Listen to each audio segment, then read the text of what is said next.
नमस्कार दोस्तों, विज्ञप्ति पीसीएस के यूट्यूब चैनल पर आप सभी का स्वागत है। तो देखिए, अब 54 दिन शेष रह गए हैं, तो अब आप लोग थोड़ी तैयारी तेज कर दीजिए। और मतलब जो हमारे यहाँ चल रहा है वो तो चल ही रहा है, लेकिन अपने स्तर पर भी अब तैयारी को बढ़ा दीजिए, है ना। अब क्योंकि सिर्फ 54 दिन बचे हुए हैं, उल्टी गिनती यहाँ से स्टार्ट हो गई है। दूसरी बात, किसी का मैसेज आया था कि हिस्ट्री छुड़वा दी है, तो मैं आपको बता दूं कि मेजर जो सब्जेक्ट रहेगा वो कोई सा भी सब्जेक्ट आपका छुड़वाया नहीं जाएगा, जहाँ से क्वेश्चन आने की संभावना सबसे ज्यादा रहती है ना। तो पॉलिटी कंप्लीट हो गया है और अभी ज्योग्राफी चल रहा है। और इसी के बीच बीच में मैं हिस्ट्री की सारी पीवाईक्यू की क्लासेस करवा दूंगा, तो आप लोग उसको कंप्लीट कर लीजिएगा बीच बीच में। और सारी चीजें आपको यहाँ पे कंप्लीट हो जाएंगी टाइम से पहले ही, ठीक है। तो अब हम लोग देख लेते हैं कि आज का टॉपिक क्या है। देखिए, जो आज का टॉपिक है वो विश्व के मरुस्थल है। तो पहले इसके पीवाईक्यू देखते हैं और बीच में फिर देखते रहेंगे, मैप के माध्यम से देखते रहेंगे उनकी लोकेशन, कि लोकेशन कहाँ पर है, ठीक है। अब सबसे पहला है यहाँ पर कि शुष्क प्रदेश और मरुस्थल जो टॉपिक है वो हम लोग यहाँ पर देख रहे हैं, ठीक। पहला क्वेश्चन पढ़ते हैं कि मरुस्थल परिभाषित किया जाता है उस क्षेत्र के रूप में जहां, देखिए, मरुस्थल वहां पर होता है जहां पे वार्षिक वर्षा 25 सेंटीमीटर से भी कम होती है, चाहे फिर वो कोई सा भी क्षेत्र हो, कालाहारी डेजर्ट हो, गोबी डेजर्ट हो, सहारा हो या थार हो, है ना। चाहे वो फिर उष्ण हो या फिर शीतोष्ण हो। तो अब इसके देखते हैं आंसर क्या है, कि तापमान 42 डिग्री सेंटीग्रेड से भी अधिक रहता है। तो जो शीतोष्ण है वहां पर तापमान कम रहता है, तो ये हो जाएगा यहाँ पर गलत, है ना। कोई पादप ना पाया गया हो, ऐसा कुछ नहीं है, वहां भी पादप पाए जाते हैं। जैसे कि जो कैक्टस टाइप के जिनमें कांटेदार पौधे होते हैं, कांटेदार पेड़ होते हैं, वो वहां पर पाए जाते हैं, है ना। और वार्षिक वर्षा 25 सेंटीमीटर से कम होती है, बिल्कुल सही बात है ये। बालू के टीलों की प्रधानता होती है, ऐसा फिक्स नहीं है कि बालू के टीलों की प्रधानता हो। तो सी वाला ऑप्शन यहाँ पर राइट ऑप्शन हो जाएगा, ठीक है। तो नेक्स्ट क्वेश्चन क्या है, कथन और कारण के माध्यम से देखते हैं कि विश्व के अधिकांश उष्ण मरुस्थल 15 से 30 नॉर्थ एवं दक्षिणी अक्षांशों के मध्य महाद्वीपों की पश्चिमी किनारे पर स्थित है, ठीक है। और कारण यहाँ पर क्या दिया हुआ है कि व्यापारिक पवनें जैसे जैसे पश्चिम की ओर जाती हैं उनकी नमी और आर्द्रता में कमी आती है, बिल्कुल सही बात है। देखिए, जो पूर्व का क्षेत्र होता है वहां पे बारिश अधिक होती है, और व्यापारिक पवनें जब पश्चिम की ओर जाती हैं तो उनमें नमी और आर्द्रता में कमी लगातार आती रहती है। तो ये भी ठीक है और कथन भी ठीक है, तो कथन और कारण दोनों सही है, तो यहाँ पर क्या हो जाएगा, ए राइट ऑप्शन हो जाएगा, और दोनों एक दूसरे की सही व्याख्या कर रहे हैं, ठीक है। अब फिर से नेक्स्ट क्वेश्चन है, कथन कारण के माध्यम से ही देखते हैं कि मरुस्थल शाश्वत ऊर्जा उत्पादन में प्रभावकारी स्रोत होता है, बिल्कुल सही बात है। मरुस्थल जो होता है वो ऊर्जा उत्पादन का प्रभावकारी स्रोत माना जाता है, ठीक है। और कारण यहाँ पर है कि जितनी ऊर्जा मानव जाति एक वर्ष में उपभोग करती है, उससे अधिक ऊर्जा मरुस्थल 6 घंटों में सूर्य से प्राप्त कर लेते हैं। क्योंकि वो जो रेत होती है, रेत टाइप के टीले होते हैं, वो मरुस्थल क्या होते हैं, वो ऊर्जा को सोखते हैं, है ना, सूर्य की रोशनी को अवशोषित करते हैं। तो यहाँ पर ये भी बात बिल्कुल ठीक है, तो दोनों कथन और कारण दोनों सही है और एक एक दूसरे की सही व्याख्या कर रहे हैं। तो राइट आंसर क्या हो जाएगा यहाँ पर, ए राइट आंसर हो जाएगा, ठीक है। अब नेक्स्ट क्वेश्चन देख लेते हैं यहाँ पे। देखिए कि संसार का सबसे बड़ा मरुस्थल कौन सा है। तो संसार का सबसे बड़ा मरुस्थल कौन सा है, यहाँ पर सबसे बड़ा मरुस्थल है सहारा मरुस्थल। इसकी लोकेशन देख लेते हैं, और भी जो इंपॉर्टेंट मरुस्थल है वो भी हम लोग मैप में देख लेते हैं, ठीक है। देखिए, ये है सहारा मरुस्थल, है ना, ये फैला हुआ है इस वाले एरिया में पूरे में सहारा मरुस्थल, ठीक। तो ये सहारा मरुस्थल अफ्रीका में पाया जाता है, ये सबसे बड़ा मरुस्थल पाया जाता है, माना जाता है, ठीक है, माना क्या जाता है ही। और देखिए, उष्ण जो और भी मरुस्थल है, एक अटाकामा डेजर्ट यहाँ पर मिलेगा आपको, दक्षिण अमेरिका में कालाहारी डेजर्ट भी अफ्रीका में मिलेगा, और नामीब मिलेगा नामीबिया में, है ना, ये वाला एरिया है नामीब। तो ये यहाँ मिलेगा कालाहारी डेजर्ट, देखिए आपको यहाँ पे मिलेगा कालाहारी डेजर्ट। और सहारा ये हो गया है, ठीक है, सहारा मरुस्थल।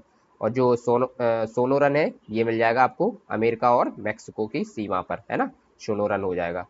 और जो अटाकामा डिजर्ट है ये मिलेगा यहाँ पर किनारे पर, ठीक, जो दक्षिण अमेरिका का किनारा है वहां पर मिलेगा अटाकामा। और थार तो हमारे भारत से फैला हुआ है पाकिस्तान, और यहाँ तक ये थार मरुस्थल हो जाएगा, ठीक है। ये देख लिए हम लोगों ने कौन से, उष्ण मरुस्थल। अब देखते हैं शीतोष्ण मरुस्थल कुछ। तो शीतोष्ण मरुस्थल सबसे पहले तो मंगोलिया में देख लीजिए, ये वाला गोबी, गोबी है जो, ये शीतोष्ण मरुस्थल है ना। फिर कराकुम जो तुर्कमेनिस्तान में कराकुम मिल जाएगा यहाँ पर, ये भी शीतोष्ण मरुस्थल है ना। और यहाँ पर फिर मिल जाएगा आपको पेटागोनियन मरुस्थल, जो कि अर्जेंटीना में है, दक्षिण अमेरिका में, और ये भी शीतोष्ण मरुस्थल है। तो ये हमने कुछ खास मरुस्थल देख लिए। अब जो बीच में जिनकी बात होती जाएगी वो मरुस्थल हम लोग निकालते जाएंगे, है ना। अब क्वेश्चन देखते हैं। देखिए क्वेश्चन क्या है, निम्नलिखित रेगिस्तानों पर विचार कीजिए, उन्हें उनके आकार के बढ़ते क्रम में व्यवस्थित कीजिए। तो बढ़ते क्रम में इनको व्यवस्थित करना है, ठीक है। चलिए भाई कर लेते हैं। सबसे बड़ा यहाँ पर कौन सा है, तो सबसे बड़ा की बात नहीं हो रही है, छोटे से बड़े में हम लोगों को कन्वर्ट करना है। तो सबसे बड़ा हमें पता है कि सहारा है ना, सहारा मरुस्थल सबसे बड़ा है। अब इस टाइप से ही करते हैं, ये क्वेश्चन जो होते हैं ये थोड़ी है कि हम लोगों को बिल्कुल एकदम इनकी एग्जैक्ट जो नाप है वो पता होती है, तो ये ऐसे ही होते हैं कि पता होना चाहिए बड़ा और छोटा क्या है, तो वहां से हम लोग जो है इसको करने की कोशिश करेंगे। देखिए सहारा मरुस्थल है वो सबसे बड़ा है, ये तो पता है, तो तीन में देखिए, तीन में तीन तीन हो रहा है ना, तो ये कट गया, ये वाला कट गया। अब देखते हैं, अब जो है यहाँ पे देखिए जो गोबी मरुस्थल है, ये गोबी मरुस्थल मंगोलिया में जो फैला हुआ है, ये जो है ना सैंडी मरुस्थल से बड़ा है, तो सैंडी मरुस्थल है सबसे छोटा, है ना, और फिर है अरेबियन मरुस्थल, ठीक, और फिर हो जाएगा गोबी। तो देखिए ये हो गया एक पहले, और फिर उसके बाद हो जाएगा गोबी मरुस्थल, मतलब दो पे गोबी मरुस्थल आ जाएगा, है ना, और तीन पर आ जाएगा अरेबियन, और चौथे पर आ जाएगा सहारा मरुस्थल, ठीक। ये इस टाइप से है, तो यहाँ पर राइट ऑप्शन क्या हो जाएगा, बी ऑप्शन हो जाएगा, ठीक। अब हम लोगों ने ये इनकी लोकेशन देख ही ली है, तो इतनी ज्यादा इंपॉर्टेंट अब है नहीं। चलिए नेक्स्ट क्वेश्चन देखते हैं कि संसार का सर्वाधिक जनसंख्या वाला मरुस्थल कौन सा है। तो संसार का सर्वाधिक मरुस्थल जो है वो हम लोगों का ही मरुस्थल है, थार मरुस्थल, क्योंकि ये थार यहाँ से जो इंडिया है वहां से फैल के ये पाकिस्तान वाकिस्तान में ये फैला हुआ है, और जनसंख्या भी यहाँ पर ठीक ठाक है ना। तो सबसे जनसंख्या वाला जो मरुस्थल है वो थार मरुस्थल है, ठीक। तो सी यहाँ पर राइट ऑप्शन हो जाएगा। टकला मकान मरुस्थल कहाँ पर अवस्थित है, टकला मकान जो है वो चाइना में है, ये तो फेमस मरुस्थल है, तो इसके लिए तो बहुत ज्यादा सोचना भी नहीं है। ये नेक्स्ट क्वेश्चन देखते हैं। अब ये क्या है कि कौन सा सुमेलित नहीं है, ठीक है, मतलब यहाँ पर जो सुमेलित नहीं है वो वाला ऑप्शन हम लोगों को चूज करना है। तो देखिए सोनोरन हम लोगों ने देखा है, सोनोरन तो है संयुक्त राज्य अमेरिका में और मैक्सिको में, दोनों में देखा है कि हाँ सोनोरन है, और शीतोष्ण मरुस्थल था, ये हम लोगों ने इसकी लोकेशन भी देख ली है, दिखा देता हूँ फिर से। ये है सोनोरन, देखिए ये वाला है ना, ये वाला जो है एरिया ये सोनोरन वाला है, तो ये देख लिया। इसके बाद देखते हैं नेक्स्ट, नेक्स्ट क्या है यहाँ पर, टकला मकान, तो ये चाइना में, ये भी ठीक है। काराकुम तुर्कमेनिस्तान में, ये भी हम लोगों ने देख लिया है, काराकुम तुर्कमेनिस्तान में है, ठीक है। गिब्सन जो है वो ब्राजील में नहीं है, यही यहाँ पर गलत हो जाएगा आंसर, है ना, गिब्सन ब्राजील में नहीं है, ये गलत है। गिब्सन कहाँ पर आ जाएगा, फिर बात हो जाएगी है कि गिब्सन जब ब्राजील में नहीं है तो कहाँ पर है, वो है ऑस्ट्रेलिया में, है ना, गिब्सन ऑस्ट्रेलिया में, तो ये गलत हो जाएगा, ये ऑस्ट्रेलिया में है, तो डी राइट ऑप्शन हो जाएगा, ठीक। अब दस्त ए लूट अवस्थित है कहाँ पर है, दस्त ए लूट नाम से ही समझ में आ जाएगा, देखिए केन्या, नाइजीरिया, लीबिया, कंट्री कौन सी है, कल भी हम लोगों को इस क्वेश्चन को रिपीट किया था, तो ये क्वेश्चन रिपीट हुआ है, 2015 में आया है मेंस में, है ना, इसको ईरान में लगा लीजिए, दस्त ए लूट ईरान में। गोभी कहाँ पर है, ये हम लोग लोकेशन के माध्यम से समझ लिया है, मंगोलिया में है, और शीतोष्ण मरुस्थल है ना, कहाँ पर है, मंगोलिया में, देखिए ये देखा था हम लोगों ने, गोबी गोबी डेजर्ट, है ना। चलिए अब नेक्स्ट देख लेते हैं, दक्षिण एशिया का सबसे बड़ा मरुस्थल, दक्षिण एशिया का पूछ रहा है, यहाँ पे विश्व का नहीं पूछ रहा है, दक्षिण एशिया का पूछ रहा है, तो दक्षिण एशिया का जो थार मरुस्थल है हमारा वाला, वो थार मरुस्थल ही दक्षिण एशिया का सबसे बड़ा मरुस्थल है, तो इसको लगा लेंगे, ठीक है। इसको ग्रेट इंडियन डेजर्ट भी बोलते हैं। काराकोम मरुस्थल, जो काराकोम मरुस्थल तजाकिस्तान में हम लोगों ने देखा था, तो इसको लगाने में कोई दिक्कत ही नहीं है। कहाँ पर, किस देश में स्थित है, तो ये बोल रहा है, सॉरी तुर्कमेनिस्तान में हमने इसको देखा था, देखिए यहाँ पे लोकेशन में देख लेते हैं, तुर्कमेनिस्तान में ये देखा है, देखिए काराकोम, है ना, तुर्कमेनिस्तान में, तो इसका क्या हो जाएगा राइट ऑप्शन, सी हो जाएगा तुर्कमेनिस्तान। लेकिन ये कजाकिस्तान भी इसको ले रहे हैं, और 2022 में ये पूछा है, तो बी और सी दोनों में लगा लीजिए, हो सकता है इसका थोड़ा सा अंश कजाकिस्तान तक गया हो, तो कजाकिस्तान और तुर्कमेनिस्तान दोनों में ये हो जाएगा। अब नेक्स्ट क्वेश्चन क्या है यहाँ पर, नेक्स्ट है निम्नलिखित में से कौन सा कथन अटकामा, अटकामा के बारे में सही नहीं है। अटकामा डेजर्ट हम लोगों ने देख लिया है, सबसे पहले लोकेशन देख लेते हैं, ये है अटकामा डेजर्ट, है ना, ये जो है दक्षिण अमेरिका में है, ठीक। अब इसका क्या, इस पे जो है वो देख लेते हैं स्टेटमेंट, वह दक्षिण अमेरिका में एक मरुस्थल है, दक्षिण अमेरिका में, बिल्कुल सही बात है, ठीक। वह संसार का सबसे शुष्क मरुस्थल है, ये भी बिल्कुल सही बात है।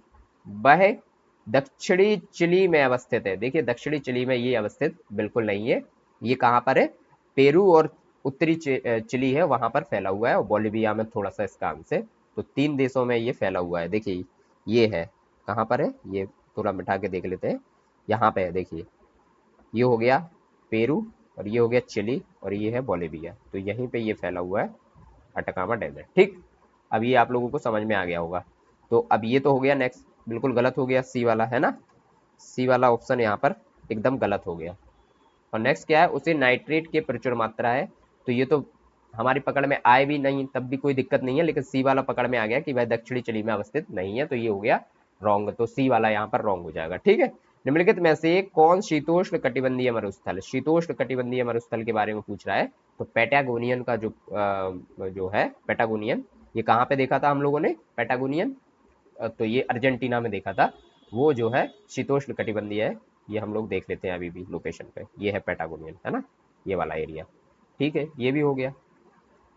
अब नेक्स्ट क्वेश्चन देखते हैं, कालाहारी मरुस्थल है, कालाहारी मरुस्थल जो है वो कहाँ कहाँ पर है, तो बोत्सवाना और नामीबिया दोनों में फैला हुआ है ये, है ना, बोत्सवाना और नामीबिया में। तो इसकी भी लोकेशन हम लोगों ने देखी है, सी राइट ऑप्शन हो जाएगा यहाँ पे। जेरे और जाम्बिया इनसे कोई इनका लेना देना नहीं है। कौन सा मरुस्थल दक्षिणी गोलार्ध में स्थित है, तो बताइए कालाहारी है जो वो दक्षिणी गोलार्ध में स्थित है, क्योंकि देखिए जहाँ से ये जा रही है हमारी, यहाँ से जाती है, ये बीच वाली लाइन आएगी, ये है कर्क रेखा, है ना, बल्कि और नीचे से थोड़ा कर्क रेखा हो जाएगी, है, तो ये हो जाएगा दक्षिण में ही आ रहा है ये। तो इसमें जो ऑप्शन है उसके हिसाब से हो जाएगा कालाहारी डेजर्ट, है ना, तो कालाहारी डेजर्ट वो है एकदम दक्षिणी गोलार्ध में स्थित है।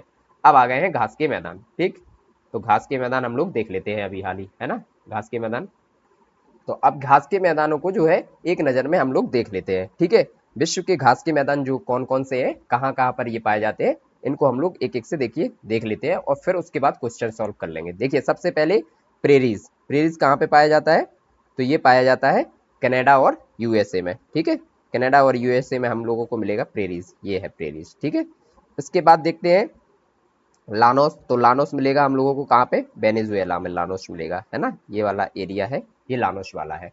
इसके बाद देख लीजिए यहीं पर मिलेगा शैलेवास, तो शैलेवास कहाँ पे मिलेगा, ये ब्राजील और पेरू दोनों में मिलके मिलेगा शैलेवास। ठीक, अब नेक्स्ट है कैम्बोज, तो कैम्बोज ये मिलेंगे ब्राजील में। ठीक, तो कैम्बोज यहाँ पर मिल जाएंगे। उसके बाद पंपास, पंपास मिलेगा कहाँ पे, अर्जेंटीना में, तो अर्जेंटीना में पंपास हम लोगों को मिल जाएगा। ठीक है, देखिए जो भी क्वेश्चन घास के मैदान से बनता है वो इन्हीं घास के मैदानों से बन जाता है। इतने ही घास के मैदान यदि आप लोगों ने लोकेट कर लिए मैप में, और वैसे मैपिंग जहाँ पे चल रही है आपको ये चीजें वहां पे पढ़ाई जाएंगी, बट ये है कि यहाँ पर भी देख लीजिए एक साथ एक टॉपिक को, है ना। तो ये देख लिए हम लोगों ने नॉर्थ अमेरिका और साउथ अमेरिका के जो घास के मैदान है वो। अब देखते हैं हम लोग यूरोप में और एशिया में कौन कौन से घास के मैदान मिलते हैं। ठीक है, तो देखिए सबसे पहले यूरोप का एक ही याद करना है आप लोगों को, पुस्ताज, है ना, पुस्ताज यहाँ पर मिलेगा। फिर उसके बाद यूरोप और एशिया में मिलके, मतलब यूरोप और रूस में मिलके मिलेगा आपको स्टेपीज, है ना, प्रेरीज यहाँ पर मिल गया और स्टेपीज मिलेगा आपको यहाँ पर। ठीक, फिर चीन में देख लीजिए यहाँ पर मिलेगा आपको मंचूरिया, है ना, मंचूरियन मिलेगा चीन में, घास का मैदान है ये। अब आप देख लीजिए फिर अफ्रीका में कौन सा मिलेगा, अफ्रीका में यहाँ पे मिलेगा आपको कौन सा, सवाना, है ना, सवाना के घास के मैदान। और सवाना तो यहाँ तक फैला हुआ है, तो सवाना के घास के मैदान आपको यही मिल जाएंगे। ठीक, इसके बाद साउथ अफ्रीका में मिल जाएगा बेल्ट, ये भी खूब आता है बेल्ट साउथ अफ्रीका में। और डाउन्स मिलेगा आपको ऑस्ट्रेलिया में। ठीक, डाउन्स मिल जाएगा यहाँ पर। ठीक, इसके बाद कैंटरबरी मिलता है आपको, कैंटरबरी के घास के मैदान जो है वो मिलेंगे न्यूजीलैंड में। तो ये थे मोटे मोटे, देखिए कैंटरबरी यहाँ पर, ऑस्ट्रेलिया ये हो गया डाउन्स। ठीक है, ये मैप नीचे था तो दिखा नहीं, और ये हो गया कैंटरबरी न्यूजीलैंड में। ठीक, अब यहाँ पर हमने देख लिए मोटे मोटे जो घास के मैदान है वो सारे। ठीक, अब देखते हैं इसके क्वेश्चन कैसे पूछे जाते हैं, तो अब देख लेते हैं क्वेश्चन। ठीक है, क्वेश्चन देखिए नंबर 1, देखिए पूछ रहा है कि इनमें से कौन सा सुमेलित नहीं है। ठीक है, तो कौन सा सुमेलित नहीं है अभी देख लेते हैं हम लोग। देख लीजिए प्रेरीज हम लोगों ने देख लिया, उत्तर अमेरिका में था, बिल्कुल ठीक बात है। पंपास भी देख लिया, दक्षिण अमेरिका में था। ठीक, प्रेरीज और पंपास देख लिए। फिर उसके बाद स्टेपीज भी हम लोगों ने देख लिया था, यूरोप में था, एक ही था यूरोप में, तो स्टेपीज, है ना। और बेल्ट, वेल्ड कहाँ पर था, ऑस्ट्रेलिया में था क्या, ये गलत हो जाएगा। 2015 में क्वेश्चन पूछा है, वेल्ड कहाँ पे देखा है हम लोगों ने, साउथ अफ्रीका में, है ना। और ऑस्ट्रेलिया में कौन सा देखा था, तो डाउन्स देखा था, है ना, डाउन्स। तो यहाँ से ये चीज आराम से याद हो जाएगी। ठीक, अब ये क्वेश्चन हम लोगों ने सॉल्व कर लिया। अब लोग नेक्स्ट क्वेश्चन देखते हैं। अब देखते हैं नेक्स्ट क्वेश्चन यहाँ से। ठीक है, नेक्स्ट क्वेश्चन में क्या दे रखा है, देखिए नेक्स्ट क्वेश्चन में भी वही है कि यहाँ पर सुमेलित करना है हम लोगों को, सूची 1 से सूची 2 को। ठीक है, 1 से सेकंड को करना है। अब देखिए देख लेते हैं लानोस, लानोस कहाँ पर देखा था हम लोगों ने, दक्षिण अमेरिका में। ठीक है, लानोस को दक्षिण अमेरिका में देखा। स्टेपीज को कहाँ पे देखा है, स्टेपीज को देखा है यूरोप में, है ना। और प्रेरीज को कहाँ पे देखा है, तो ये देखा है उत्तरी अमेरिका में। और बेल्ट को कहाँ पर देखा है, अफ्रीका में, है ना। वही है, सारे के सारे वही है अब, है ना। तो ये भी सवाना कहाँ पे देखी है, अफ्रीका में देखी है। तो अब ये सारे हम लोग देख चुके हैं, तो ये उतना देखने का कोई मतलब बनता नहीं है ना।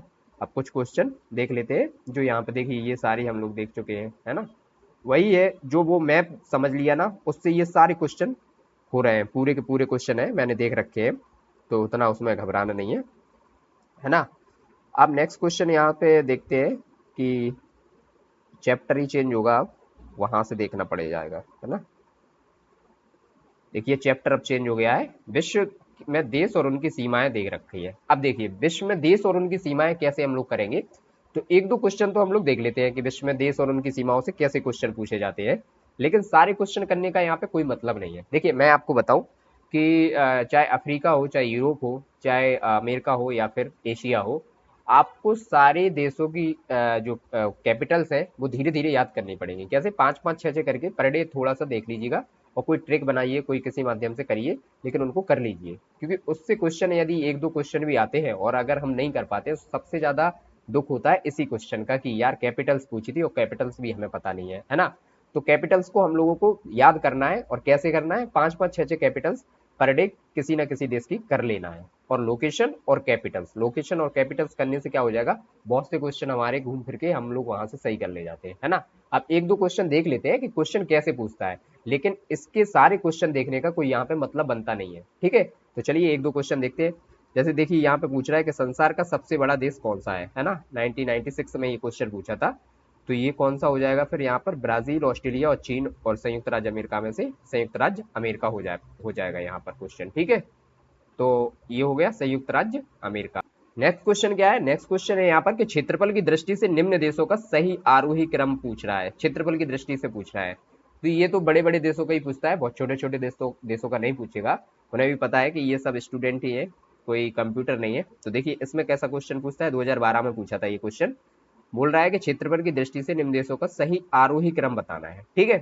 तो बता देते हैं आरोही क्रम। देखिए सबसे बड़ा यहाँ पर कौन सा हो जाएगा, ब्राजील हो जाएगा, और फिर उसके उससे छोटा क्या हो जाएगा, ऑस्ट्रेलिया, फिर भारत, और फिर अर्जेंटीना। तो यही सी वाला राइट ऑप्शन हो जाएगा।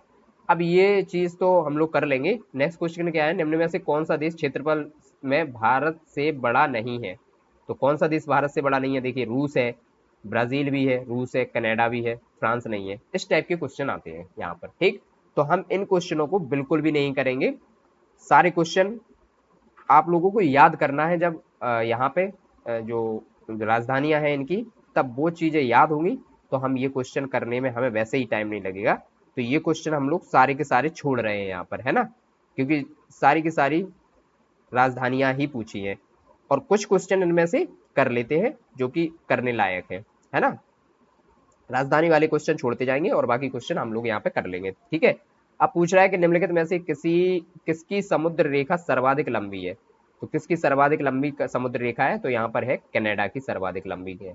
क्यों है, देखिए देखने में तो वैसे लगता है सबको कि ऑस्ट्रेलिया की होगी, क्योंकि ऑस्ट्रेलिया की जो वो है जो इस आकार का बना हुआ है और चारों तरफ से समुद्र से घिरा है, और कनाडा जो है वो कुछ ऊपर का और कुछ नीचे का पार्ट जो है यूएसए से लगा हुआ है। लेकिन ऐसा कुछ नहीं है, जो ये जो सीमा है कनाडा की वो बहुत ज्यादा जिगजैग है ना। ऐसे ऐसे द्वीप बने हुए हैं, छोटे छोटे द्वीप बने हुए हैं, तो ये बहुत लंबी रेखा हो जाती है। तो इस माध्यम से सबसे ज्यादा जो लंबी तट रेखा हो जाती है, समुद्री तट रेखा, वो हो जाती है कनाडा की। नेक्स्ट क्वेश्चन है, निम्न में से कौन सा देश भारत के साथ सबसे लंबी स्थलीय सीमा बनाता है। तो ये क्वेश्चन तो अब करने वाला है ही नहीं, छोड़ ही दीजिए इसको, तो बांग्लादेश बनाता है, आप लोगों को पता ही होगा। निम्न में से कौन से देश मध्य पूर्व का हिस्सा नहीं है। कौन कौन से देश मध्य पूर्व का हिस्सा नहीं है, तो Jordan, Israel, Lebanon, Israel, Syria, Lebanon, Jordan, Turkey, सारे ही हैं। तो इन लोगों ने जो है 2021 में पूछा था इसको, यूपी आर ओ में, और ये क्वेश्चन पे स्टार लगा दिया और हटा दिया था इसको, क्योंकि ये गलत हो गया। ये सारे के सारे देश जो है वो मध्य पूर्व में ही आते हैं, ठीक है। नेक्स्ट क्वेश्चन है, निम्न में से किसके साथ इजराइल की सीमा साझा। अब देखिए मैपिंग वाली जो क्लासेस चल रही है, वो क्लासेस यदि कोई कर रहा होगा तो ये क्वेश्चन करने में उनको कोई दिक्कत नहीं आएगी। अब मैपिंग का यहाँ पे आप लोगों को समझ में आएगा कि क्या इंपॉर्टेंस है ना। हर बार क्वेश्चन आते हैं 2 से 3 क्वेश्चन, और ये क्वेश्चन हम लोगों को मैपिंग के माध्यम से समझने ही है। जो मैपिंग की क्लास चल रही है वो आप लोगों को करनी ही है ना। तो अब यहाँ पे देख लेते हैं कि इजराइल की सीमा किस किस से लगती है, तो देखिए लेबनान से भी लगती है, सीरिया से भी लगती है, जॉर्डन से भी लगती है और मिस्र से भी लगती है। तो यही राइट ऑप्शन हो जाएगा ए। यहाँ पर 2017 में ये क्वेश्चन पूछा था। ठीक है, नेक्स्ट क्वेश्चन है हॉर्न ऑफ अफ्रीका। हॉर्न और ऑफ अफ्रीका का अंग है पूछा जा रहा है। तो कौन कौन से हैं, सोमालिया, ये देखिए अल्जीरिया यहाँ पे नहीं, मैं बता देता हूँ हॉर्न ऑफ अफ्रीका कहाँ पर है, मैप के माध्यम से थोड़ा सा बता देता हूँ। जो ये सवाना वाला जो एरिया है यही हॉर्न ऑफ अफ्रीका है। दूसरे वाले मैप में बता देता हूँ, ये वाला एरिया देखिए, ये वाला जो एरिया है ये हॉर्न ऑफ अफ्रीका है ना। तो अब देख लेते हैं इसमें कौन कौन से देश आते हैं। देखिए अल्जीरिया, मोरक्को और पश्चिमी सहारा इसमें नहीं आएंगे, लीबिया, सूडान, मिस्र भी नहीं आएंगे, ये आ जाएंगे सोमालिया, इथोपिया और जिबूती। ठीक, तो ये क्वेश्चन हम लोग इसी टाइप से, अब पूछ रहा है कि अफ्रीका का सींग किसे कहा जाता है, तो सींग भी इसी को कहा जाता है, सूडान। सूडान जो है ना वो एकदम सींग की तरह बना हुआ है। ठीक, जाम्बिया की सीमा ओवेनिस्ट नहीं है, मतलब जाम्बिया की सीमा किससे नहीं लगती है, सिर्फ ये इसी टाइप के क्वेश्चन है। तो अब इन क्वेश्चनों को हम लोग अब छोड़ देते हैं। देख लिए कि 6-7 क्वेश्चन कि कैसे क्वेश्चन आओ, क्वेश्चन देखिए हर बार पूछ रहा है। 2021 आरओईआरओ में यहाँ से इंडोनेशिया से क्वेश्चन आया, फिर 2 क्वेश्चन आए, यूपीपीसीएस में 2022 में भी क्वेश्चन आए इससे, है ना। आरओईआरओ में 2021 में तो खूब क्वेश्चन पूछे गए हैं। तो ये क्वेश्चन अब हम लोग इसलिए छोड़ रहे हैं कि हम मैपिंग के सहारे इसको आगे बढ़ाएंगे। ठीक, अब नेक्स्ट टॉपिक देख लेते हैं कि क्या है यहाँ पर। नेक्स्ट टॉपिक क्या है यहाँ पर, देश की राजधानियां और क्या है, नगर। अब देखिए देश की राजधानी, ये वही टॉपिक है जो अभी हम लोग बात कर रहे थे, तो इसको हम लोग प्रॉपर छोड़ देंगे, ये बिल्कुल भी याद नहीं करेंगे, क्योंकि इससे पहले मैं बता ही चुका हूँ कि जो देश की राजधानी और नगर वाला जो क्वेश्चन रहेगा वो सारा का सारा आपको खुद ही करना है ना। और जो ये लोकेशंस वाले क्वेश्चन, सीमा वाले क्वेश्चन है, ये आप लोग अगर मैपिंग वाली क्लास देख रहे होंगे लगातार तो उसमें से आपको समझ में आ जाएंगे। लोकेशंस और देश की जो कैपिटल्स हैं वो आपको देखिए सारी कैपिटल्स पूछी जा रही हैं। और ऐसा नहीं है कि क्वेश्चन पूछे नहीं जाते हैं, क्वेश्चन खूब पूछे जाते हैं, है ना। 2023 में भी इससे एक क्वेश्चन आया था, वो क्वेश्चन मैं देखता हूँ, अगर यदि दिख जाता है तो यहाँ पे मैं आपको मार्क करा देता हूँ कि 2023 में कौन सा क्वेश्चन मार्क यहाँ पे पूछा गया है ना। देखिए 2020 में भी क्वेश्चन आया, 2021 में भी क्वेश्चन आया, है ना। तो इसको छोड़ेंगे नहीं। मैं जो बता रहा हूँ 5-6 देशों की राजधानी पर डे आपको याद करनी है और उनकी लोकेशंस, है ना। लोकेशंस और राजधानी से क्या हो जाएगा, जब सीमा वाला कोई क्वेश्चन पूछा जाएगा तो वो आप लोग कर लोगे, और जब राजधानी वाला कोई भी कैपिटल्स वाला क्वेश्चन आएगा तो वो भी आप लोग कर लोगे। चलिए अब देखते हैं नेक्स्ट टॉपिक। नेक्स्ट टॉपिक क्या है, भौगोलिक उपनाम। ये टॉपिक हम लोग कर लेते हैं क्योंकि ये जो भौगोलिक उपनाम वाले टॉपिक होते हैं ये रिपीट भी हो जाते हैं, है ना। और रिपीट हो जाते हैं और ये मैपिंग में तो आपको पढ़ाई जाएंगे, लेकिन फिर भी यहाँ पर देख लेते हैं जितने भी क्वेश्चन है, और उसके बाद जो भी टॉपिक आएंगे उनको देख लेते हैं, है ना। तो अब देख लेते हैं यहाँ पर क्वेश्चन। चलिए क्वेश्चन नंबर 1 देख लेते हैं। यहाँ पर क्वेश्चन नंबर 1 क्या कह रहा है कि निम्नलिखित में से पक्षियों का महाद्वीप किसे कहा जाता है। तो पक्षियों का महाद्वीप जो कहा जाता है वो दक्षिण अमेरिका को कहा जाता है। अमेजोन के जंगल वहीं पर पाए जाते हैं ना। तो दक्षिणी अमेरिका वाले जो अमेजोन के जंगल है उनमें पक्षी सबसे ज्यादा पाए जाते हैं, तो पक्षियों का महाद्वीप भी इसी को कहा जाता है। ठीक है, तो ये क्वेश्चन हो गया। नेक्स्ट क्वेश्चन है कि संयुक्त राज्य अमेरिका के किस राज्य को ब्लू ग्रास स्टेट कहा जाता है। ब्लू ग्रास स्टेट कहाँ पर पाई जाती है, ये हम लोगों से पूछ रहा है। तो देखिए कौन कौन से हैं, ना तो कैलिफोर्निया है, ना मोनोटाना है, ना टेक्सास है, केंटकी में ये पाए जाते हैं। ठीक है, इसको कहा जाता है ब्लू ग्रास स्टेट। ठीक, अब टर्की का कौन सा नगर पश्चिम का द्वार कहा जाता है, कौन से नगर को पश्चिम का द्वार कहा जाता है।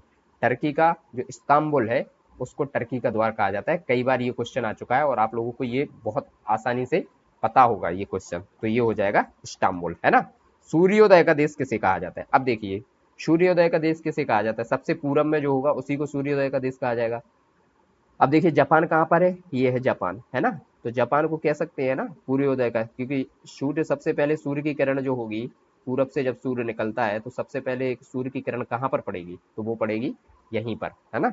तो ये हो जाएगा, यहाँ पर हम लोग देख लेंगे इसको, जापान को, जापान है सूर्योदय का देश। तो सूर्योदय का देश भी इसे कहा जाता है, और वहाँ की जो लोकल लैंग्वेज है, वहाँ के जो लोग हैं जापान के, वो उसको निप्पन के नाम से जानते हैं। ठीक है, तो ये चीज हम लोगों को याद रखनी है, जापान इसका राइट ऑप्शन हो जाएगा बी। ठीक, अब नेक्स्ट क्वेश्चन है निम्नलिखित देशों में से किसे झीलों की वाटिका कहा जाता है, या 1000 झीलों वाला देश किसे कहा जाता है। ये खूब क्वेश्चन एक दो बार नहीं, कई बार आया है ये क्वेश्चन, और ये हम लोगों को देख लेना है किसको कहा जाता है, फिनलैंड को। फिनलैंड की लोकेशन कहाँ पर है, तो देखिए ये वाला जो एरिया है ये स्कैंडिनेवियन कंट्री में आता है ना। तो ये वाला जो इलाका है इसमें जो आता है ये है फिनलैंड, है ना। अब देख लेते हैं क्वेश्चन, देखिए कब पूछा है, 2012 में भी पूछा है, यही क्वेश्चन 2014 में भी पूछा है, और भी पूछा है। 2 बार ये क्वेश्चन पूछ चुके हैं और शायद आगे हम लोगों को और भी मिल जाएगा। कई स्टेट में भी पूछ चुका है इसको। तो 1000 द्वीपों वाला देश जो कहा जाता है और झीलों की वाटिका जो कहा जाता है वो कहा जाता है फिनलैंड को। ठीक है, नेक्स्ट क्वेश्चन है, निम्नलिखित में से किसे स्वर्ण द्वार का नगर कहा जाता है? स्वर्ण द्वार का नगर किसे कहा जाता है? सैन फ्रांसिस्को, अमेरिका में जो सैन फ्रांसिस्को है कैलिफोर्निया में, तो उसको कहा जाता है स्वर्ण द्वार का नगर। ठीक, ये चीज हम लोगों को याद रखना है। मैपिंग में भी ये सारे शब्द यूज किए गए हैं, अगर आप लोग मैपिंग पढ़ रहे होंगे तो वहां पे आपको ये सब बताए गए हैं, उसी से ये लिया जा रहा है। अब देखिए, किस नगर को पूर्व का मैनचेस्टर कहते हैं? तो पूर्व का मैनचेस्टर कहते हैं ओसाका को। ओसाका कहाँ पर है? ओसाका शहर जापान में है। और पूर्व की बात हो रही है तो पूर्व में तो जापान है ही, तो ओसाका नगर जो है उसको कहा जाता है पूर्व का मैनचेस्टर। अब नेक्स्ट देखते हैं कि निम्नलिखित में से किसको पर्ल ऑफ साइबेरिया कहते हैं? पर्ल ऑफ साइबेरिया किसे कहते हैं? बैकाल लेक को कहते हैं, है ना। बैकाल लेक कहाँ पर है? जो बैकाल लेक है साइबेरिया, और जो साइबेरिया वाला इलाका है रूस में, वहां पर है बैकाल झील। तो इसी को कहते हैं पर्ल ऑफ साइबेरिया। ठीक है, ये चीज हम लोगों को याद रखना है। तो यहाँ पर राइट ऑप्शन क्या हो जाएगा? बैकाल लेक, मतलब ए ऑप्शन राइट हो जाएगा। निम्नलिखित में से किसको प्रातःकालीन शांत स्थल कहा जाता है? प्रातःकालीन शांत स्थल किसको कहा जाता है? तो देखिए, सूर्योदय का देश कहा जाता है जापान को, और प्रातःकालीन शांत स्थल कहा जाता है कोरिया को। वो भी वहीं पर लगा हुआ देश है। कोरिया की लोकेशन आप लोगों को दिख रही होगी।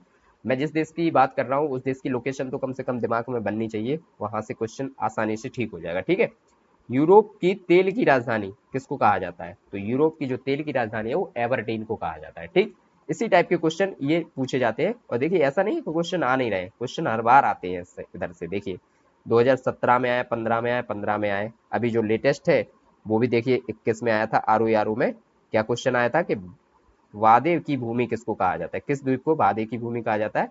मिंडा नाव को, मिंडा नाव। ठीक है, मिंडा नाव द्वीप है जो फिलीपींस है, उसके द्वीप समूह का एक द्वीप है, उसी को कहा जाता है वादे की भूमि। ठीक है, तो ये चीज हो गई। अब नेक्स्ट टॉपिक है जलमंडल। तो जलमंडल को हम लोग यहाँ पे थोड़ा बहुत देख लेते हैं और उसके बाद फिर जो है इसके क्वेश्चन देख लेते हैं। ठीक है, तो यहाँ पर देखते हैं सबसे पहला क्वेश्चन, कि सबसे पहला क्वेश्चन क्या है, डेटम रेखा क्या है? तो डेटम रेखा देखिए मैं बता देता हूँ। डेटम रेखा का ही प्रयोग करते हैं जिसमें हम लोग समुद्र की जो ऊंचाई और गहराई को मापते हैं ना, क्षैतिज रूप में।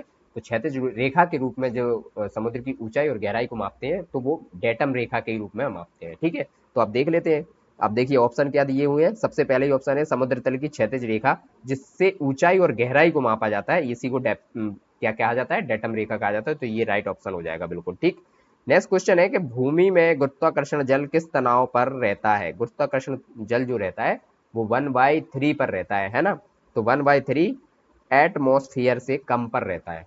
1/3 एटमोस्फियर से कम पर भी ये रहता है। तो इस चीज को हम लोगों को देखना है। हमारे उपग्रह में मृदुजल की सर्वाधिक मात्रा है। सर्वाधिक मात्रा मृदु जल की, मतलब मीठे जल की बात कर रहा है। तो कहाँ से मिलती है सर्वाधिक मीठे जल की? देखिए, समुद्र तो पूरा खारा पड़ा हुआ है ना। जो 97% जल है वो तो समुद्र में ही है, और वो हो गया खारा यहाँ पर। तो समुद्र से तो होगा नहीं। अब ये बोल रहा है नदियों में, तो नदियों में इतना हर नदी जो है वो मीठी नहीं होती है। तो महाद्वीपीय नदियां जो होती है, महाद्वीपीय और पर्वतीय हिम नदियां, जैसे देखिए पर्वत से जो भी निकल रही है यहाँ से गंगा यमुना एग्जाम्पल के तौर पर देख रहे हैं, तो ये नदियां मीठे जल की नदी हैं। तो इनको मृदु जल की सर्वाधिक मात्रा कहाँ पे मिलेगी? महाद्वीपीय एवं पर्वतीय नदियों में। ठीक, तो ये हो जाएगा राइट ऑप्शन यहाँ पर सी। ठीक, नेक्स्ट क्वेश्चन है लाल सागर एक उदाहरण है। लाल सागर एक उदाहरण है, काय का उदाहरण है ये? अक्षीय द्रोणी का है ये। अब लाल सागर बात आती है कि मिलेगा कहाँ पर, तो इसकी लोकेशन देख लेते हैं। लाल सागर देखिए, ये वाला जो एरिया है यहाँ पर, ये ठीक है, ये है लाल सागर वाला एरिया। ठीक है, तो ये चीज हम लोगों ने देख ली। लोकेशन से क्या रहेगा, चीजें देर तक याद रहती हैं। तो इसीलिए कहता हूँ कि जब भी ज्योग्राफी पढ़ रहे हैं तो कम से कम ऑक्सफोर्ड का मैप तो सामने खुला ही होना चाहिए। ऑक्सफोर्ड का नहीं तो कम से कम दीवार पे तो मैप चिपका ही सकते हैं, है ना। तो मैप चिपकाने से बहुत सी चीजें सरल हो जाती हैं, लोकेशन सीधी दिखती रहती है, और बार बार हम लोग कोई लोकेशन देखते रहते हैं तो फिर वो दिमाग में बस जाती है ना।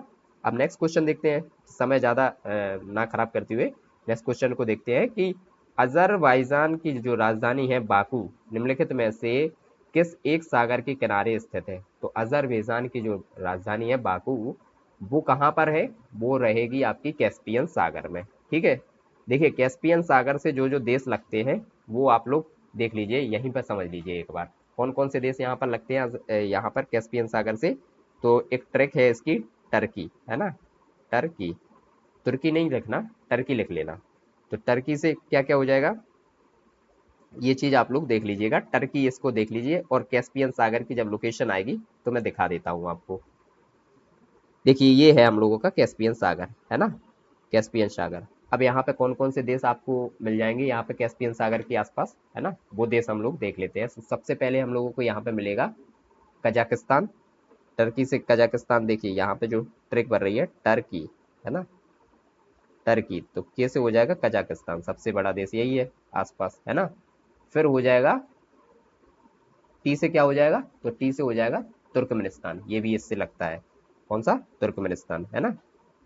और ए से क्या हो जाएगा, तो ये हो जाएगा अजरबैजान, है ना, अजरबैजान की तो क्वेश्चन में बात भी हो रही है, तो ये हो जाएगा अजरबैजान। और आर से क्या हो जाएगा यहाँ पे, तो आर से हो जाएगा यहाँ पे, आई से हो जाएगा ईरान, ये और देख लीजिए। और आर से क्या हो रहा है, तो ये हो जाएगा रूस, रूस वाला इलाका भी तो इससे लगता है ना, तो ये हो जाएगा रूस। अब याद रख लीजिएगा इसको, है ना। जो कैस्पियन सागर है उसकी जो ट्रैक है वो लिख लेना टर्की, और टर्की से ही हो जाएगा, देखिए टी से हो जाएगा तुर्कमेनिस्तान, ए से हो जाएगा अजरबैजान, और आर से हो जाएगा रसिया, और के से हो जाएगा कजाकिस्तान, और आई से हो जाएगा ईरान। ये पांच पांच देश यहाँ पर लगते हैं, तो पांच देश हम लोगों ने समझ लिए, ठीक। अब देखते हैं यहाँ पर क्या पूछ रहा है। अजरबैजान की राजधानी बाकू जो है वो किससे लगती है, तो अजरबैजान तो लगता ही है, तो कैस्पियन सागर से, ठीक है। यहाँ अब नेक्स्ट क्वेश्चन देख लेते हैं कि नेक्स्ट क्वेश्चन क्या है। निम्नलिखित सागरों का पश्चिम से पूरब में सही क्रम क्या है। पश्चिम से पूरब का क्रम बताया जा रहा है, मतलब पश्चिम और पश्चिम से पूरब की ओर हम लोगों को इसको रखना है, ठीक है। काला सागर, भूमध्य सागर, तो ये गलत हो गया, काला सागर पूरब में है, भूमध्य सागर उससे पहले ही है ना, पश्चिम में। कैस्पियन सागर, फिर भूमध्य सागर, तो ये भी गलत हो गया। भूमध्य सागर, फिर काला सागर, फिर कैस्पियन सागर, और फिर अरल सागर, ये बिल्कुल सही है, तो राइट ऑप्शन हो जाएगा यहाँ पर सी, ठीक है। ये हम लोगों को जब मैपिंग पढ़ रहे हैं तो उसमें लोकेशन दिखाई जा रही होगी, उस लोकेशन से हम लोगों को देखना है। अब देख लीजिए, इसको लाइन में हम लोग रख के देख लेते हैं मैप के माध्यम से, कैसे, देखिए ये है भूमध्य सागर, है ना, भूमध्य सागर के बाद फिर ये है काला सागर और कैस्पियन सागर, और ये है अरल सागर, है ना, इधर देखिएगा, ठीक, ये दिख गया ना। तो अब देख लेते हैं, आगे बढ़ते हैं, नेक्स्ट क्वेश्चन देख लेते हैं कि कौन से सागरों में से किस में तटरेखा नहीं है। कौन से सागर में तटरेखा नहीं है, तो सारगेसो सागर जो है उसकी तटरेखा नहीं मानी जाती है। सारगेसो सागर देखिए कहाँ पे मिलेगा आपको, इस वाले एरिया में मिलेगा आपको सारगेसो सागर, है ना। कौन से एरिया में, ये वाला जो एरिया है यहाँ पे सारगेसो सागर मिल जाएगा। तो इसकी कोई भी तटरेखा नहीं है, ऊपर से लगा हुआ है, कई समुद्र से घिरा हुआ है ये सारगेसो सागर, है ना। इटली, सिसिली, सार्डिनिया और कोर्सिका से घिरे सागर का नाम क्या है, तो ये तो टेरिनियन सागर है, जो कि इटली, सिसिली, सार्डिनिया और कोर्सिका के से घिरा हुआ है। लोकेशन में आप लोगों को दिखा देता हूँ, कहाँ से दिखेगी, देखिए ये है, मान लीजिए ये है इटली, है ना, ये है, तो ये वाला जो एरिया है ये है टेरिनियन सागर, है ना, ये देख लिया आप लोगों ने। अब नेक्स्ट देखते हैं, देखिए ये क्वेश्चन जब किए जाते हैं ना तो मैपिंग का बार बार इस्तेमाल करना ही पड़ेगा, क्योंकि बिना मैपिंग के ये क्वेश्चन समझ में आएंगे नहीं। और मैं इसीलिए यहाँ पर दिखा रहा हूँ कि आप लोग क्वेश्चन देखोगे तो हो सकता है कि आप मैप उठाओ भी ना, है ना। तो क्वेश्चन हम लोग देख रहे हैं तो मैप वहीं के वहीं देखते जा रहे हैं, तो चीजें एकदम सही तरीके से हम लोगों को समझ में आ जाएंगी, है ना। अब देखिए नेक्स्ट क्वेश्चन क्या है यहाँ पर, कौन सा देश युग्म अरल सागर के किनारे है। अरल सागर के किनारे कौन सा देश है, तो देखिए अरल सागर का जो है ना वो मैंने कैसे याद रखा है, दिखा देता हूँ आपको। अरल सागर पहले तो ये दिखाते हैं कि है कहाँ पर, तो ये है देखिए कजाकिस्तान, ठीक है, और ये है आपका उज्बेकिस्तान, है ना, और ये है अरल सागर, काजू के शेप में, है ना। तो मैंने इसी से रख लिया इसका काजू। काजू कैसे, मतलब कजाकिस्तान का काज ले लिया, और ये इधर उज्बेकिस्तान का यू ले लिया, तो लिख लीजिए काजू, काजू, है ना। काजू से कौन सा, अरल सागर, है ना, कौन सा, अरल, ठीक। अब ये याद रहेगा। कैस्पियन, कैस्पियन देखा था तो तब देख ली थी एक ट्रिक, कैस्पियन देख ली थी तब देखा था टर्की, और अरल देखा है तो देख लिया काजू, ठीक है। ये दो याद हो गए, अभी सारे याद हो जाएंगे, ठीक। अब देखिए निम्नलिखित में से अब ये दिखा है, तो अब आंसर इसका सॉल्व कर लेते हैं कि अरल सागर के किनारे कौन कौन से देश है। कजाकिस्तान और उज्बेकिस्तान, यही है, काजू से हमने यही बनाया, तो इसको ही देख लेते हैं और टाइम ना खराब करते हुए आगे बढ़ते हैं, ठीक है। नेक्स्ट क्वेश्चन है, निम्नलिखित में से किस अफ्रीकी देश की सीमा भूमध्य सागर से नहीं मिलती है। तो कौन सा अफ्रीकी देश है जो भूमध्य सागर से, भूमध्य सागर कहाँ पे है, जो अफ्रीका के नॉर्थ में है। तो अफ्रीका के नॉर्थ देश कौन कौन से हैं इसमें से, देखिए अल्जीरिया है, मोरक्को है, और ट्यूनीशिया है। चाड नहीं है, चाड क्या है, बीच में है, है ना। तो यही हो जाएगा राइट ऑप्शन। पूछ रहा है कि कौन से की नहीं मिलती है, तो चार्ट की नहीं मिलती है, बी ऑप्शन राइट ऑप्शन हो जाएगा, है ना। अब नेक्स्ट क्वेश्चन देख लेते हैं, निम्नलिखित में से कौन सा सबसे गहरा सागर है, कौन सा सागर सबसे गहरा है। तो यहाँ पे देखिए जितने भी सागर दिए हैं इनमें सबसे गहरा है दक्षिणी चीन सागर, ठीक है। अब ये तो मतलब पढ़ने वाली चीज है। अब ये इसकी जो मीटर की है, जो कि कितनी गहराई है मीटर में, बार बार हम लोग याद तो कर नहीं सकते हैं। तो जो सागर इनमें से दिए गए हैं, भूमध्य सागर, बेरिंग सागर और जापान सागर, इनमें सबसे ज्यादा गहरा सागर है दक्षिणी चीन सागर, है ना। तो नेक्स्ट क्वेश्चन देख लेते हैं आप। नेक्स्ट क्वेश्चन क्या है, तो क्या क्वेश्चन है देखिए, निम्नलिखित में से कौन सा देश काला सागर के तट पर स्थित है। तो कौन सा देश काला सागर के तट पर स्थित है। तो देखिए कैस्पियन सागर की हम लोगों ने ट्रिक देख ली, अरब सागर की ट्रिक देख ली, अब कौन सा बचा है, काला सागर। तो काला सागर की ट्रिक भी देख ही लेते हैं, है ना, उससे याद हो जाएगा हम लोगों को। तो काला सागर पहले कहाँ पे है, लोकेट देख लेते हैं, इसकी लोकेशन कहाँ पर है। तो देखिए ये है काला सागर, है ना। अब काला सागर ये है, तो इसकी जो ट्रिक है वो देख लेते हैं। इसकी ट्रिक है वर्गर टी, है ना, वर्गर टी, वर्गर टी। इससे क्या आ जाएगा, इससे देशों की लुक का पता चल जाएगा, इससे कौन कौन से देश इससे लगते हैं वो पता चल जाएगा। देखिए काला सागर है तो यूक्रेन लगेगा, तो ये यू हो गया, है ना। पूर्वोत्तर में यहाँ पे लगेगा रूस, तो रूस हो गया यहाँ पे, है ना। और पूरब में लगेगा जॉर्जिया, तो जो जे ए से हो गया वो जॉर्जिया हो गया। टर्की हो गया तुम्हारा, है ना, टी से टर्की हो गया। और पश्चिम में हो गया बुल्गारिया, तो बी यू से हो गया बुल्गारिया। और रोमानिया हो गया, एक आर बचा हुआ है ना, तो रोमानिया हो गया, ये हो गया। ठीक है, बर्गर टी से याद रख लेना, बर्गर टी से आपको पता चल जाएगा कि कौन कौन से देशों की लोकेशन यहाँ पर लग रही है। नेक्स्ट क्वेश्चन देख लेते हैं अब यहाँ पर, है ना। नेक्स्ट क्वेश्चन है, निम्नलिखित में से कौन सा महासागरीय धारा हिंद महासागर से संबंधित है। कौन सी महासागरीय धारा है जो कि हिंद महासागर से संबंधित है। तो ये है यहाँ पर अगुलहास धारा। अब देखिए पहले तो हम लोग थोड़ी सी धाराएं देख लेते हैं और धाराओं के बारे में समझ लेते हैं, उसके बाद ये क्वेश्चन सॉल्व कर लेते हैं। चलिए तो मैप के माध्यम से धाराओं को समझ लेते हैं। सबसे पहले तो देखिए धाराओं का जो मैप है ये है। सबसे पहले गर्म धारा और ठंडी धारा, दो जलधाराएं होती हैं जो विषुवत रेखा से, ये मान लीजिए विषुवत रेखा है हमारी, है ना, जो विषुवत रेखा से और ध्रुव की ओर चलेंगे। ये ध्रुव मान लीजिए हुए, है ना, ये ध्रुव हो गया नॉर्थ वाला, और ये हो गया आपका साउथ पोल, है ना, तो साउथ पे। अब जो ध्रुव से और विषुवत रेखा की ओर जो धारा जाएगी वो कैसी रहेगी, ठंडी रहेगी। सीधी सी बात है कि नॉर्थ क्या रहता है, जो पोल रहते हैं वो ठंडे रहते हैं, बर्फ जमी हुई होती है ना। तो जो पोल से या कि मान लीजिए नॉर्थ पोल या साउथ पोल से विषुवत रेखा की ओर जो जलधारा जाएगी वो रहेगी ठंडी, और जो विषुवत रेखा से पोल की ओर जो जलधारा आ रही होगी वो रहेगी गर्म। सीधा सा कॉन्सेप्ट है, दो जलधाराएं होती है ठंडी और गर्म। अब देख लेते हैं कौन कौन सी जलधारा यहाँ पर है। देखिए ये है विषुवत रेखा से और ये यहाँ की ओर आ रही है पोल की ओर, तो ये हो गई अगुलास, है ना। तो अगुलास कैसी जलधारा हो जाएगी, ये गर्म हो जाएगी, है ना, गर्म जलधारा हो जाएगी अगुलास, है ना। और इसके बाद फिर ये देखिए ये हो गई है, ये धारा हो जाएगी पोल से जो जा रही है, तो ये हो जाएगी बेंजुअला धारा, है ना, बेंगुला। तो बेंगुला धारा कैसी हो जाएगी, ये हो जाएगी ठंडी, है ना। तो ये देख लिया। अब इसमें दो चीजें याद रखनी होती है, एक तो आप लोग इसमें रखना है कि कौन सा ओशियन कहाँ पर है और किस ओशियन में ये धारा बह रही है, ठीक। ओशियन में धारा कौन सी है, ठंडी या गर्म, ये चीज याद रखनी है, इसी से क्वेश्चन सारे आ जाते हैं। अभी हम लोग इस इतनी धारा देखेंगे, इतने में से ही सारे क्वेश्चन पता चल जाएंगे कैसे है। अब देखिए ये हो गई है हम्बोल्ट धारा, है ना, और पेरू धारा भी इसको बोलते हैं। तो ये ठंडी जलधारा है जो कि पोल से और विषुवत रेखा की ओर जा रही है। ये देख लिए गल्फ स्ट्रीम हो गई यहाँ पर, तो ये भी हो गई, कैसी हो जाएगी, ये गर्म हो जाएगी। ये कैनारी धारा हो गई, कैनारी धारा हो जाएगी ठंडी जलधारा, है ना। लेब्राडोर धारा भी कैसी हो जाएगी, ठंडी जलधारा, है ना। ये हम लोगों ने इतनी जलधाराएं देखी। अब देख लेते हैं कैसे क्वेश्चन से पूछे जा रहे हैं, क्वेश्चन के माध्यम से हमें और पता चलेगा कैसी कैसी जलधाराएं हमें और पढ़नी है ना।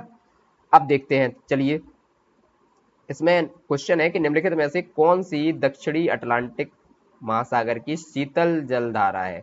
तो दक्षिणी अटलांटिक महासागर पहले हम लोगों को पता होना चाहिए, तो हम खुद ही समझ जाएंगे कि ये है बेंजुअला जलधारा। इसको हम लोग देख भी चुके हैं अभी, कहाँ पर है ये, देखिए ये है, ये हो गया साउथ अटलांटिक ओशन, ठीक है। साउथ अटलांटिक ओशन की बात हो रही है और पूछा जा रहा है कि ठंडी जलधारा कौन सी है इसमें, तो ये है बेंगुला जलधारा, है ना। ये जो ठंडी जलधारा है क्योंकि ये पोल से और विषुवत रेखा की ओर जा रही है। नेक्स्ट क्वेश्चन क्या है यहाँ पर, कौन सी धारा दक्षिण अटलांटिक महासागर में धाराओं में से एक पूर्ण वृत्त के निर्माण में योगदान नहीं देती। तो कौन सी नहीं देती है यहाँ पर, किनारी, कैनारी जलधारा कहाँ पर है, दिखा देता हूँ मैं आपको। कैनारी जलधारा देखिए, ये है कैनारी जलधारा। नॉर्थ अटलांटिक ओशन की बात हो रही है, ये बात हो रही है इसमें क्वेश्चन में दक्षिण की, है ना, और ये है नॉर्थ में, दक्षिण अटलांटिक महासागर में तो है नहीं, तो यहीं पर हो जाएगा कैनारी जलधारा। ठीक, निम्न में से कौन सी शीत धारा है, मतलब ठंडी जलधारा पूछी जा रही है। तो पेरुवियन जो हम्बोल्ट धारा है यहाँ पर शीत है। देखिए क्यूरियोसियो गर्म है, ब्राजील गर्म है, गल्फ स्ट्रीम गर्म है, तीनों की तीनों गर्म जलधारा है। तो इसी टाइप के क्वेश्चन यहाँ पर पूछे जा रहे हैं, है ना, इसी टाइप के क्वेश्चन आगे भी पूछे जाएंगे और बार बार इन्हीं क्वेश्चन को रिपीट होते हैं। तो एक मैप पे सारी जलधाराएं आप लोग जो ब्लैंक मैप है उसको लेके सारी जलधाराएं बना लीजिए, कौन सी जलधारा ठंडी, कौन सी गर्म और कौन सी कहाँ को जा रही है। तो इससे हम लोगों को फायदा हो जाएगा, आपको याद हो जाएगा, है ना। अब नेक्स्ट क्वेश्चन देख लेते हैं कि क्या है। नेक्स्ट क्वेश्चन है, निम्न में से किसका सुमेल नहीं है, किसका सुमेल नहीं है, ये हम लोगों को देखना है। तो देखिए ब्राजील धारा जो है वो दक्षिण अटलांटिक महासागर में है, बिल्कुल सही बात है, ब्राजील धारा हम लोगों ने देख ली है। हम्बोल्ट धारा है वो उत्तरी प्रशांत महासागर में, तो ये गलत है। अभी देखते हैं गल्फ स्ट्रीम, गल्फ स्ट्रीम कहाँ पे है, उत्तरी अटलांटिक महासागर में, बिल्कुल सही बात है। अगुलास धारा है वो हिंद महासागर में। जो हम्बोल्ट धारा है वो देखिए ये है हम्बोल्ट धारा। अब ये आप देखिए, बताइए हम्बोल्ट धारा कहाँ पर है, साउथ पैसिफिक ओशन में है, और ये कह रहा है कि नॉर्थ में है, तो यहीं पर ये क्वेश्चन गलत हो जाएगा। तो राइट ऑप्शन इसका क्या हो जाएगा, बी ऑप्शन इसका राइट ऑप्शन हो जाएगा। निम्नलिखित में से कौन गर्म जलधारा है, तो गर्म जलधारा कौन सी है इसमें से, देखिए फॉकलैंड ठंडी है, लेब्राडोर ठंडी है, कैनारी भी ठंडी है, ब्राजील धारा यहाँ पर गर्म जलधारा है। ठीक, अब इसको बार बार हम लोग देखेंगे तो ये बार बार चीजें हम लोगों को याद भी हो जाएंगी। नेक्स्ट क्वेश्चन देख लेते हैं कि सागरीय जल की लवणता में किसका अधिकतम योगदान होता है। सागरीय जल की लवणता में किसका अधिक योगदान होता है, सोडियम क्लोराइड का होता है, ये तो पूछने वाला क्वेश्चन ही नहीं है। नेक्स्ट देख लेते हैं, उच्चतम लवणता पाई जाती है, कहाँ पर पाई जाती है, तो सबसे ज्यादा पाई जाती है उच्चतम लवणता इनमें से ऑप्शन जो भी है, देखिए मृत सागर, लाल सागर, महान सॉल्ट मतलब संयुक्त राज्य अमेरिका, और झील बान, बान जो झील है तुर्की में, इसकी लवणता सबसे ज्यादा पाई जाती है, कितनी है 330 प्रति हजार, है ना, प्रति हजार में नपते हैं ना लवणता को, तो 330 है, सबसे ज्यादा वान लेक की है। ठीक, निम्नलिखित में से किस सागर में लवणता सबसे अधिक है, कौन से सागर में यहाँ पर लवणता अधिक है। वैसे तो देखिए मृत सागर में है, लेकिन मृत सागर को यहाँ पर सागर माना नहीं जा रहा है, लाल सागर को माना जा रहा है, तो ये क्वेश्चन हटा दिया गया था। ठीक, निम्नलिखित में से कौन सत्य है, कौन सा सत्य है, महासागरीय लवणता कर्क और मकर रेखाओं पर अधिकतम होती है, ये बिल्कुल सही बात है, वहां पर सबसे ज्यादा होती है लवणता, तो ये हो गया राइट ऑप्शन ए। और देखिए ये 2023 में क्वेश्चन पूछा गया है, तो इस टाइप के क्वेश्चन बहुत आते हैं। अब और भी ऑप्शन देख लेते हैं, पृथ्वी पर प्रतिदिन ठीक 12 घंटे 30 मिनट ज्वार आता है, ये गलत है ना। बेंगुला प्रशांत महासागर की एक ठंडी जलधारा है, ये भी गलत है, प्रशांत महासागर की ठंडी जलधारा बोल रहा है ये। यदि सूर्य, पृथ्वी और चंद्रमा एक सीध में हो तो यह स्थिति लघु ज्वार बनाती है, नहीं ये गलत है, ये फिर जो है बड़ा ज्वार बनाती है, लघु नहीं, है ना, तो ये भी गलत हो गया। अब नेक्स्ट क्वेश्चन देख लेते हैं, निम्नलिखित में से कौन किसी जल निकाय में घनत्व प्रवणता को दर्शाती है, कौन दर्शाती है, तो पिक्नोक्लाइन जो होता है वो जो है वो घनत्व प्रवणता को दर्शाती है यहाँ पर, तो ये हो जाएगा सी ऑप्शन। महासागर में ज्वार भाटा की उत्पत्ति के क्या कारण है, देखिए मैं यहाँ वहां की बातें इसलिए नहीं कर रहा हूँ क्योंकि कम टाइम में ज्यादा क्लास हम लोगों को कवर करनी है, और आप लोग अगर साथ साथ इसके साथ साथ ही क्लास करते रहोगे तो ये आप लोग चीजें देख लोगे, नहीं तो फिर चीजें आप लोग देख नहीं पाओगे, है ना। अब देखिए क्या है, महासागर में ज्वार भाटा की उत्पत्ति के क्या कारण है, तो ज्वार भाटा की उत्पत्ति के क्या कारण है, गुरुत्वाकर्षण, अभिकेंद्रीय बल और अपकेंद्रीय बल, ये सब हम लोगों ने पढ़ रखा है, तो ये हो जाएगा राइट ऑप्शन, इसको तो लगाने की भी जरूरत नहीं। बृहद ज्वार कब आता है, बृहद ज्वार कब आता है बताइए, बृहद ज्वार तब आता है तब सूर्य, पृथ्वी और चंद्रमा एक सीध में हो जाते हैं, तो फिर बृहद ज्वार आ जाता है ना। तो क्या आ जाएगा यहाँ पे ऑप्शन, तो ए ऑप्शन राइट ऑप्शन हो जाएगा यहाँ पे। ठीक, नेक्स्ट है, विश्व का सबसे गहरा समुद्री गर्त कौन है, कौन है यहाँ पर विश्व का सबसे, तो हम लोगों ने पढ़ा है कौन सा, चैलेंजर्स द्वीप है जो मरियाना गर्त पे है, वहां पे पाया जाता है, मरियाना गर्त पे सबसे। तो मैं आपको लोकेशन बता देता हूँ कहाँ पे है मरियाना, देखिए आपको मिल जाएगा यहाँ पे, जब आप जाएंगे तो मरियाना ट्रेंच आपको यहीं पे मिलेगा, है ना, जो ये वाला एरिया है यहाँ पे मरियाना ट्रेंच मिल जाएगा आपको, देख लेना, है ना। अब नेक्स्ट क्वेश्चन है कि मिलाना है हम लोगों को कि कहाँ पे कौन सा ट्रेंच है ना। तो प्रशांत महासागर में कौन सा है, प्रशांत महासागर में सबसे पहले देख लेते हैं हम लोग, यहाँ पर है मरियाना ट्रेंच, प्रशांत महासागर में ही है। अटलांटिक में कौन सा है, तो प्यूर्टो रिको जो है वो अटलांटिक में है। हिंद महासागर में कौन सा है, जावा, जावा जो ट्रेंच है, जावा या सुंडा ट्रेंच भी इसी को कहते हैं, ये हमारा हम लोग पढ़ते हैं जब मैप, तब हम लोगों ने देखा था। और आर्कटिक महासागर हो गया यूरेशियम में, है ना। तो ये क्वेश्चन भी हो गया। नेक्स्ट क्वेश्चन और आज का लास्ट क्वेश्चन है, प्रशांत महासागर मैरियाना ट्रेंच में मिलेगा, ठीक है। आर्कटिक है तो आर्कटिक कहाँ पे मिलेगा, यहाँ पे आर्कटिक मिलेगा मोलाय गर्त, है ना। और हिंद महासागर में कौन सा है, तो सुंडा पहले ही पढ़ चुके हैं। और आंध्र मतलब अटलांटिक में कौन सा है, प्यूटोरिको, है ना। ये होगा हमारे मरियाना ट्रेंच। और फिर अब नेक्स्ट टॉपिक आ गया है विश्व की नदियां। तो विश्व की नदियों को हम लोग कल देखेंगे, पहले तो मैप में लोकेट कर लेंगे और उसके बाद जो भी क्वेश्चन है ये है सॉल्व कर लेंगे, एक ही पेज पे लोकेट कर लेंगे विश्व की नदियों को, ठीक है। इसी माध्यम से ये क्वेश्चन हम लोग करते चलेंगे तो सारे क्वेश्चन सॉल्व भी हो जाएंगे और याद भी हो जाएंगे, ठीक। और बाकी क्लास जो चल रही है वो आप लोग डिटेल्स क्लास देखते रहिए, तो ये चीजें हम लोगों को बहुत ज्यादा टफ नहीं लगेंगी, ठीक है। आज की क्लास को यहीं पर समाप्त करते हैं और कल जो है नेक्स्ट टॉपिक देख लेंगे, ठीक है। धन्यवाद दोस्तों।